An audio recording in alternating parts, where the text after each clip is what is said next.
Hey, all my fellow quarantiners and shelter-in-placers. Hope this message finds you well. Thank you so much for pushing play. I'm looking forward to sharing some really great information with you today. I'm Justice Very from Kung Fu Healing, and I'm going to give you some things today that can give you the courage and the confidence when faced with these kinds of things that your immune system and that your health is going to be okay. So we're going to talk about some ancient Qigong exercises that help to circulate the lymph, to circulate the blood, increase blood oxygen level, and just give you a sense of feeling good and feeling peaceful. How does that sound? So a little bit about me, so you don't think I'm just making this stuff up. My first Qigong class was in 1995, if that gives you any idea of how old I might be. And I've come a long way. I've studied with amazing teachers from around the world, and I've compiled what I feel to be some of the best, most effective exercises for different pains, different injuries, and different illnesses. And so what we're going to do today is talk about lung health and how to build the immune system. So let me run down what we're going to do. We're going to start off with a shaking exercise to help the fluids to force through the capillaries, as well as encourage the circulation of the lymph system.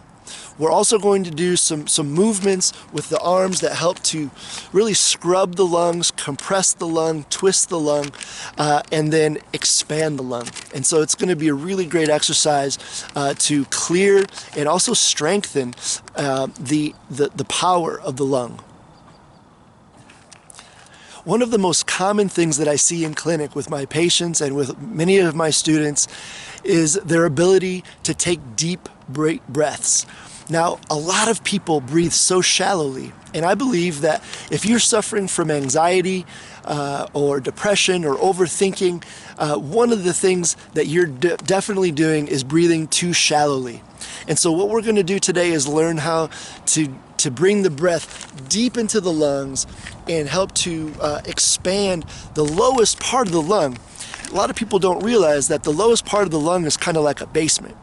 And unless you're an athlete that's doing endurance activities a lot, the breath doesn't ever get all the way down to the bottom. And so it stores stagnant, stale air full of toxins and pollutants. Now, one of the things that we need to do today is to help access that. We're going to open the windows and get all those stale air, those pollutants and those toxins out. We're going to be working with the innate and the adaptive immunity, one by doing some light tapping around the body to get the Wei Qi or the superficial immunity activated, as well as doing some deeper percussion of the body to access and help to push the body to stimulate what we call lymphocytes. Basically condense every philosophy in the universe into yin and yang. But in this context, stillness, within stillness there is activity, and within activity there is stillness. And so this concept is really elusive to a lot of people, and especially if you're just trying to think about it, you have to really feel what it means to be still and have full activity. When I first started using Qigong, I thought it was the most boring thing on the planet. I just wanted to punch and kick and learn martial arts, but my teachers insisted that the Qigong was the crucial part of any martial art, and I never understood it until one day I was in boot camp, and we were forced to stand with our arms out with full canteen in one hand and one of our army boots in another, and we had to hold our arms out. And if we dropped them, they would just add more weight. And eventually, if you fell, if you couldn't do it, then you got into a lot of trouble. And it was only me and a few other people that I was able to coach around me that were able to stand there the entire time without dropping our arms.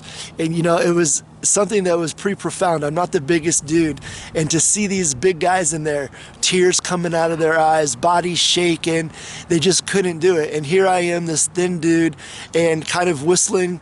It was hard, but because of all my training that I didn't ever understand, it gave me this inner strength that I never even knew I had until that moment. And it was the first time I ever taught Qigong was in boot camp in this exercise. And like I said, it was only a few of us that made it to the end. It was a really good moment for me. I felt like I was contributing something, and it basically started, it was the beginning of me teaching Qigong. So without further ado, I'd like to introduce you to the first exercise, which is shaking.